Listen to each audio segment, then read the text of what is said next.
On est toujours ensemble sur Média TV. Merci de nous rester fidèles. L'UNESCO a célébré hier la journée internationale de l'éducation, une célébration en pleine crise sanitaire. Elle aura cette pandémie mise à rude épreuve enseignants, apprenants et parents d'élèves. Selon l'UNESCO, un an après le début de la pandémie, les 2/3 d'une année académique ont été perdus à cause des fermetures d'écoles. Comment relancer l'éducation, assurer son accès tous et faire de sorte qu'elle soit de qualité? Pour en parler, je reçois aujourd'hui Hélène Bellouche, professeure, ingénieure pédagogique et experte en neurosciences cognitives. Bonjour et merci d'avoir accepté notre invitation. Bonjour et merci à vous aussi pour l'invitation.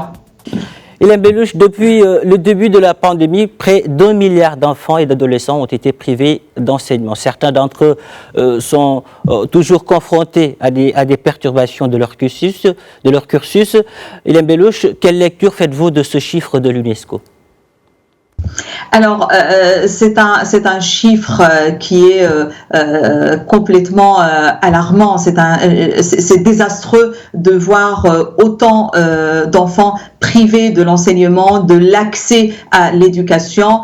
Et vous savez, la crise sanitaire n'a fait que confirmer un constat qui était là depuis très longtemps, donc bien avant la crise sanitaire, avec la fermeture des écoles et l'absence de la mise en place de l'enseignement à distance pour tous.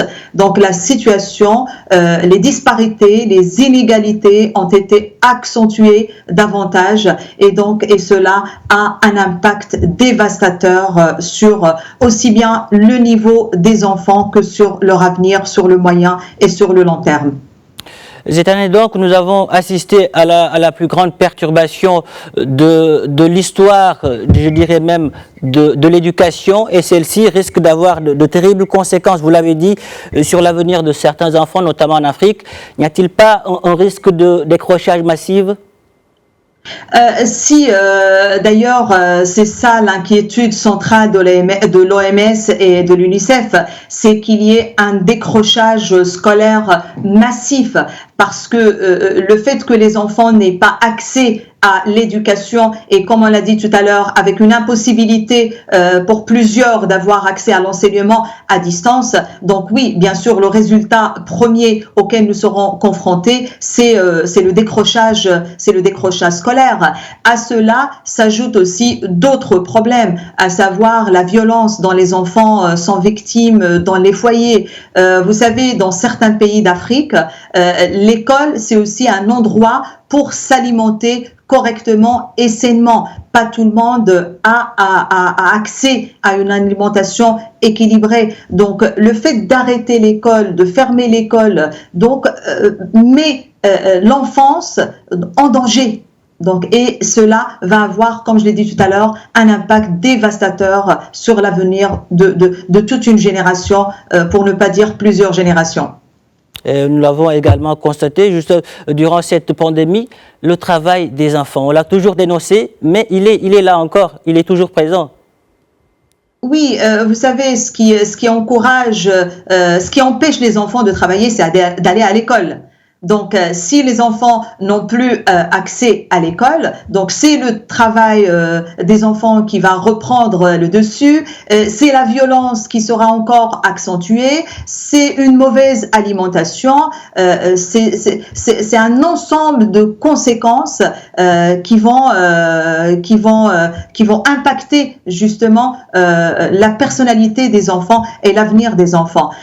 Vous savez, au Maroc, par exemple, depuis le début de la pandémie, de nombreux pédopsychiatres tirent la sonnette d'alarme sur l'impact de la crise sanitaire sur la santé mentale des enfants et des adolescents. Il y a un décrochage scolaire, des troubles anxieux, dépressifs, il y a même des tentatives de suicide.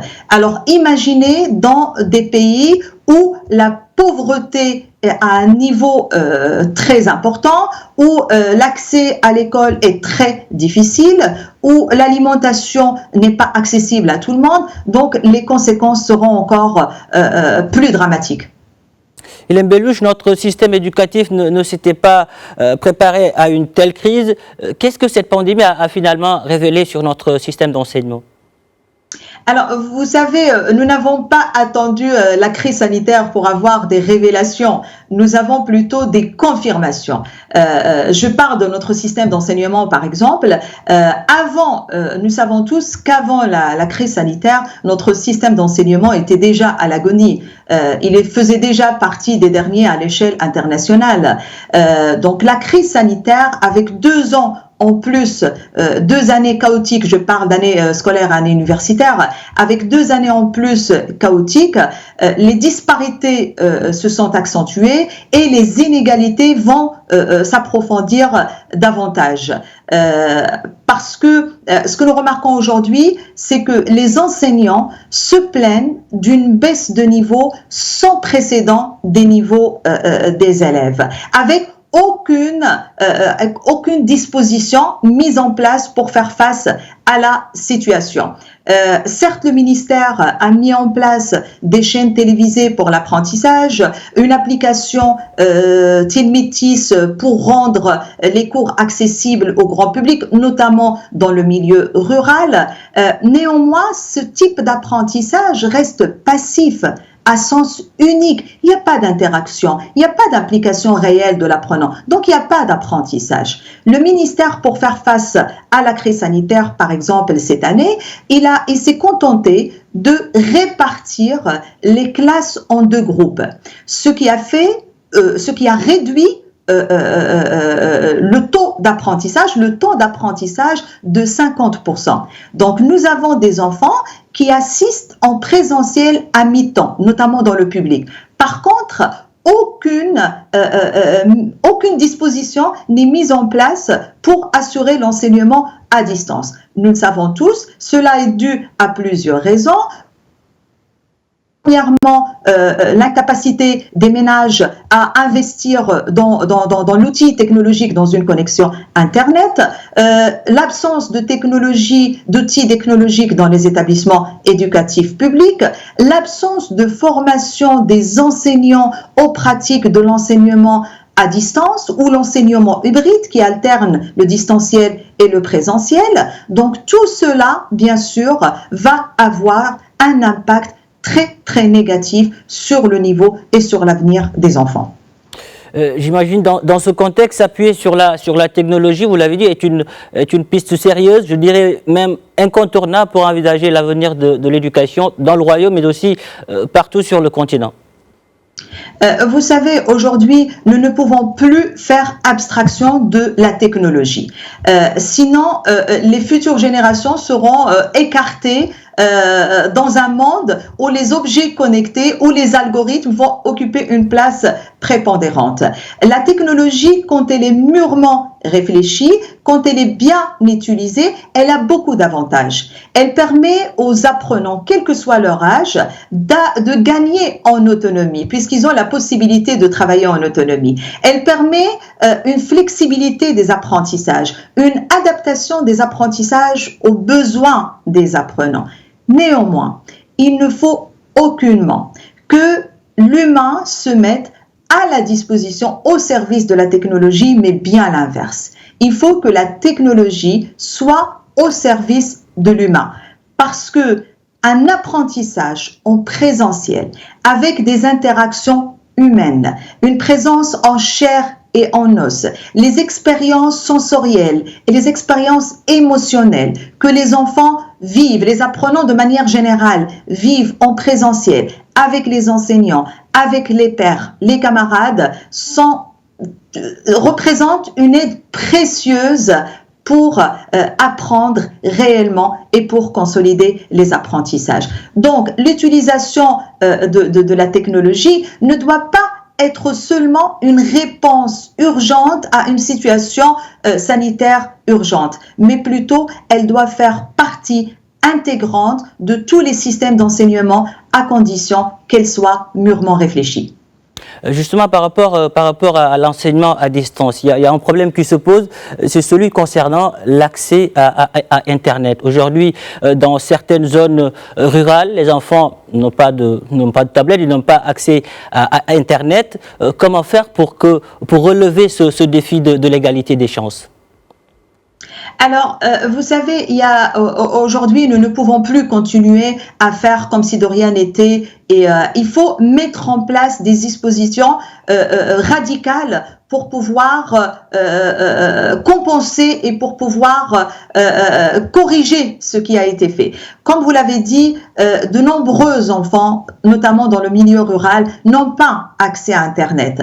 Aujourd'hui, ils ont le présentiel, mais ils ont le présentiel à mi-temps. Donc, cette réduction du temps d'apprentissage a un impact très négatif sur le niveau. Ce que l'enseignement, ce que le ministère doit faire, c'est d'abord revoir les programmes d'enseignement, parce que avec la situation sanitaire, avec cette réduction du taux d'apprentissage de 50%, nous continuons quand même à utiliser les mêmes programmes, la même quantité des programmes, le nombre d'évaluations est les mêmes exigences, ce qui est totalement impossible à mettre en place. Il faut aussi que le ministère mette en place un vrai programme pour pouvoir pallier à toute cette insuffisance qu'il y a eu, à tout ce manque qu'il y a eu, pour mettre de la consolidation, des vrais programmes de soutien, de remise à niveau pour que les enfants puissent acquérir les compétences de base qui leur permettent de continuer leur scolarité sans obstacle et aussi de revoir les programmes d'enseignement, les alléger, les adapter pour faire acquérir les compétences de base aux apprenants. Il y a aussi une chose qui est très importante, qui a été révélée pendant cette crise sanitaire, c'est l'inefficacité de notre système d'enseignement.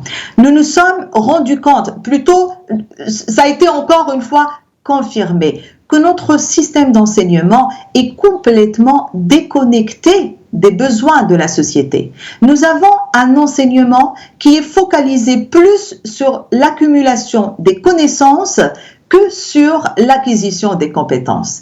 Nous avons un système d'enseignement focalisé beaucoup plus sur la quantité que sur la qualité. Nous avons un système d'enseignement qui est focalisé sur l'apprentissage par cœur, la mémorisation, la reproduction, beaucoup plus que sur l'analyse, le développement de l'esprit critique, la créativité, la résolution de problèmes, etc. Et nous savons à quel point ces facultés mentales sont essentielles pour que nos jeunes puissent relever les défis d'aujourd'hui et de demain. Et nous allons aborder la question de la situation des enfants, ces enfants qui sont en situation de handicap. Certes, un pas important a été franchi, mais les défis sont encore énormes. Que faire pour que l'éducation inclusive soit une réalité? Alors, vous savez, les défis sont encore énormes à tous les niveaux, encore plus donc pour les enfants qui sont en situation d'handicap. La première chose que le ministère doit mettre en place, il y a déjà des actions qui sont mises en place, mais ces actions restent encore très timides par rapport aux besoins réels de la population. Il faut une mise en place d'une infrastructure adaptée à ces enfants. Nous le remarquons dans plusieurs établissements au Maroc. Il y a de plus en plus d'établissements qui accueillent ces enfants, mais comme je dis, ça reste encore très très timide par rapport aux réels besoins. Une chose aussi est très importante, et que cela soit pour les enfants en situation de handicap ou pour les enfants normaux, c'est la formation des enseignants. Aujourd'hui, la formation des enseignants, la formation des accompagnateurs de ces enfants doit être au centre des préoccupations du ministère. Parce que un enfant, un enseignant qui est bien formé, c'est un enseignant qui va offrir le meilleur accompagnement à ces enfants et qui va leur permettre d'évoluer, d'avancer, d'apprendre et de s'épanouir. Les enseignants, la formation que nous disposons aux enseignants, il ne faut pas qu'elle soit plus poursuivre aveuglément les recommandations pédagogiques, les programmes préconisés par le ministère. Nous devons former ces enseignants à l'innovation, à la créativité, à l'adaptation. Nous savons tous que chaque enfant est unique. Chaque enfant a ses besoins. Les enfants aussi, dans une situation de handicap, chacun a ses besoins. Ils ne sont pas tous les mêmes. Et quand on dispose le même accompagnement pour tous ou le même enseignement pour tous, c'est l'échec garanti de l'action. Ilem Bellouche, l'éducation, c'est toute une chaîne. C'est vrai que l'école a son rôle à jouer. Après, ce sont aux parents de prendre également le relais. Vous savez, les parents aujourd'hui, avant la crise sanitaire, c'est vrai que la présence des parents, elle est très importante, mais elle n'était pas très prise au sérieux avant la crise sanitaire. Pendant la crise sanitaire, où l'implication des parents était inévitable, nous nous sommes rendus compte à quel point une communication entre l'école et les parents était importante, était inévitable si nous voulons que nos apprenants réussissent et s'épanouissent. Ce que je recommande vivement aux établissements et la mise en place aussi par le ministère de tout ça dans le cadre d'un accompagnement des enseignants et des établissements, c'est d'établir une communication bienveillante entre les établissements et les parents. Il faut que les établissements accueillent et non convoquent. Il faut que les établissements puissent expliciter ce qu'ils font et de travailler en collaboration étroite avec les parents. Il faut que les établissements se mettent, répondent aux exigences, pas des parents, mais aux contraintes des parents qui sont des fois difficiles. Sans une communication bienveillante, complémentaire et efficace entre les parents et l'établissement, nous ne pouvons pas garantir ce bien-être aussi bien à l'école qu'à la maison, dont l'enfant ou l'apprenant de manière générale a besoin pour pouvoir apprendre, réussir et s'épanouir. Ilem Bellouche, merci d'avoir répondu à nos questions. Je rappelle que vous êtes professeur, conférencière, ingénieure pédagogique et experte en neurosciences cognitives. Merci d'avoir répondu à nos questions. Merci à vous aussi. Voilà, l'info se poursuit sur Médian TV. Dans quelques instants, un nouveau point sur l'actualité.